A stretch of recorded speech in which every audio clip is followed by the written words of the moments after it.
Hai, selamat pagi dan selamat sejahtera kembali lagi bersama saya Cikgu Yusof dalam pembelajaran Bahasa Melayu Penulisan. Untuk video pada kali ini kita akan belajar pada bahagian C iaitu karangan. Dan seperti biasa, untuk memulakan kelas sila sediakan buku teks Bahasa Melayu, kertas tespad dan juga buku fikir. Baiklah, untuk buku teks Bahasa Melayu, sila buka muka surat 120, masih dalam unit 23, Datukku Pencinta Alam. Dan pada hari ini kita masuk pada subtajuk ataupun tajuk kecil kita adalah lampu tanpa elektrik. Baiklah, kemahiran yang kita akan pelajari pada hari ini adalah pada 5.1.1, iaitu memahami dan menggunakan pelbagai kata nama am dan penjodoh bilangan mengikut konteks dengan betul. Jadi, objektif pembelajaran kita pada hari ini adalah murid dapat menggunakan pelbagai kata nama am dan penjodoh bilangan dalam membina karangan bertajuk lampu tanpa elektrik. Perkara cikgu nak tekankan di sini adalah kita akan belajar membina karangan dengan menggunakan pelbagai kata nama am dan juga penjodoh bilangan. Pada kotak jadual di bawah, cikgu ada sertakan contoh kata nama am dan juga contoh penjodoh bilangan. Okey, murid boleh semak dan murid boleh baca sendiri contoh-contoh di bawah. Baiklah, kita masuk kepada slide seterusnya. Seperti yang kita ketahui, tajuk kita pada hari ini berkenaan dengan lampu tanpa elektrik, dan di sini cikgu bekalkan dua gambar daripada Google. Contoh lampu yang dicipta dengan tidak menggunakan elektrik. Yang pertama menggunakan bateri, dan yang kedua menggunakan proses solar. Okey, mendapat cahaya matahari dan akan menyerap pada lampu dengan menggunakan panel solar dan akan menghasilkan cahaya daripada mentol yang ada pada bahagian bawah. Baiklah, kita lihat kepada buku teks. Apakah lampu yang dicipta tanpa menggunakan elektrik? Mari kita lihat kata nama am dan penjodoh bilangan. Lampu tanpa elektrik. Di sini ada 4 gambar. Yang pertama, ada beberapa barang di atas meja, dan yang kedua ada seorang pakcik sedang menggunting, saya pasti inilah zinc. Dan gambar ketiga, menuang air ke dalam botol, dan gambar yang keempat sedang duduk di sebuah pondok. Mari kita lihat satu gambar dengan satu gambar yang lain, satu demi satu. Untuk gambar yang pertama, cikgu bacakan. Untuk penerangan yang pertama, Izuni melihat datuknya menyediakan bahan untuk menghasilkan lampu tanpa elektrik. Bahan tersebut ialah, mari kita lihat sama-sama apakah bahan yang ada pada gambar. Bahan tersebut ialah ada plastik keras, gam, air, botol, pahat dan juga gunting. Okey, plastik keras di sini kita boleh ubah dia seperti zinc kerana bentuk gambar dia adalah zinc. Yang kedua pahat, yang ketiga gunting zinc, yang keempat botol plastik kosong, air dan juga gam. Baiklah, setiap daripada bahan ni kita perlu sertakan juga dengan penjodoh bilangan. Bahan tersebut ialah zinc. Penjodoh bilangan sesuai untuk zinc ialah sekeping zinc, pahat sebilah pahat, gunting juga sama sebilah gunting zinc, botol plastik seperti kita tahu sebotol plastik kosong, air. Kita lihat air ini dalam satu bekas. Okey, kita tidak panggil sebagai sejak air sebab jak itu adalah mewakili dalam bahasa Inggeris. Untuk air kita letakkan sebagai sebekas air dan setin gam. Kalau kita lihat gam di sini dalam satu bekas kecil, mungkin adalah tin, jadi kita gunakan penjodoh bilangan tin, setin gam. Mari kita semak sama-sama jawapan untuk perenggan 1. Okey, pada ayat yang pertama cikgu ambil daripada buku teks. Izuni melihat datuknya menyediakan bahan untuk menghasilkan lampu tanpa elektrik. Bahan tersebut ialah sekeping zinc, sebilah pahat, sebilah gunting zinc, sebotol plastik kosong, sebekas air dan setin gam. Okey, ini adalah jawapan bagi perenggan 1. Mari kita lihat perenggan 2. Apakah yang datuk ini sedang buat? Okey, dia sedang membuat lubang pada zinc. Okey, dan juga ada seekor kucing di belakang Datuk di sini. Mari kita lihat kata kunci yang bersesuaian untuk membina perenggan kedua.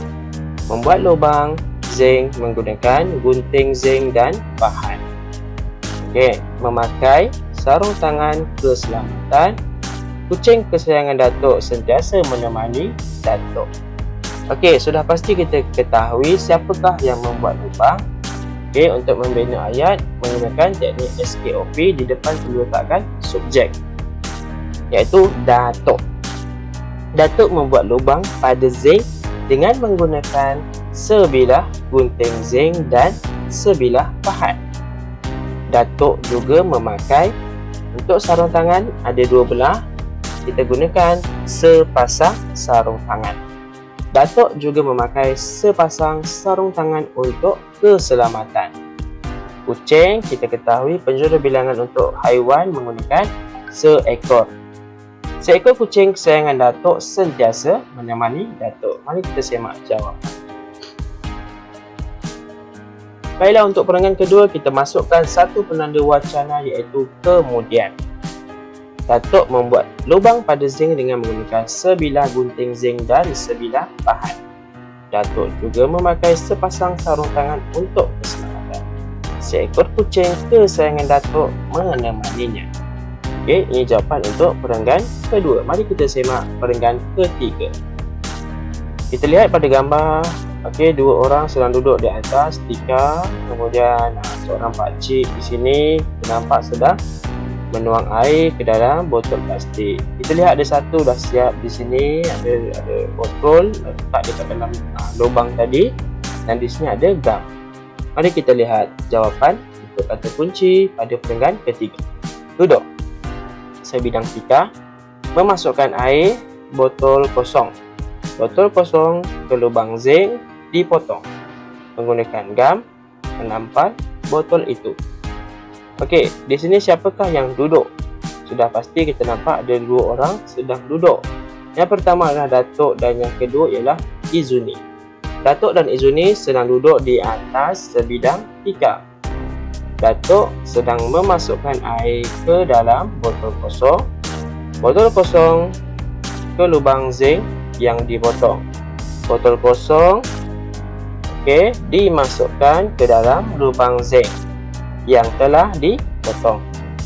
Menggunakan gam. Datuk menggunakan gam untuk menampal botol itu. Mari kita semak jawapan perenggan ketiga.